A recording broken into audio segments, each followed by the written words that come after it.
Enrico Macias, sa femme Suzy morte, dans ses bras, une « magnifique » tragédie. Dans l'édition de ce samedi 24 février de 50 Inside, les téléspectateurs ont pu découvrir le portrait du chanteur Enrico Macias.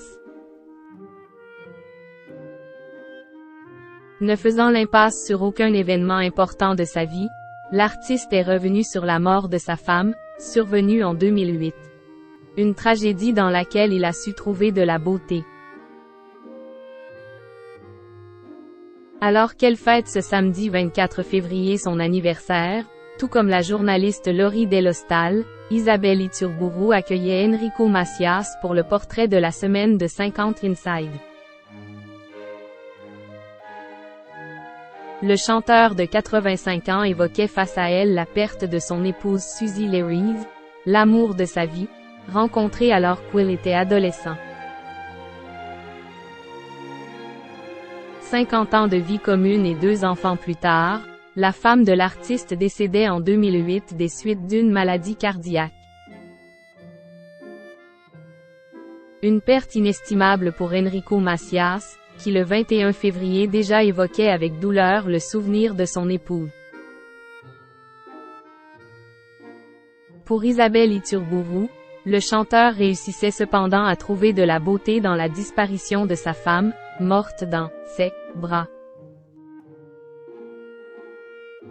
Car pour elle, interprète du morceau Les filles de mon pays, la mort de son épouse a été très difficile. Il raconte ainsi, devant les caméras de TF1, que quand elle est partie, il marchait sur une jambe. Il n'avait plus sa deuxième jambe. Il confie alors: « Ça a été une grande tragédie pour moi. » Le chanteur précise tout de même avoir trouvé une forme de soulagement dans cette disparition. Quelque chose de magnifique s'est passé, commence-t-il, avant d'ajouter: « Elle est morte dans mes bras. Et depuis, quand je suis malade, j'ai plus peur de mourir. » Il n'a pas déménagé, pour continuer de ressentir sa présence. Disparue il y a une quinzaine d'années, Suzy Leries reste l'amour de la vie des Enrico Macias. Sur le plateau de C'est à vous le 21 février, il expliquait être resté dans l'appartement qu'ils avaient partagé, pour faire durer le souvenir de sa femme. Je n'ai pas voulu changer d'appartement.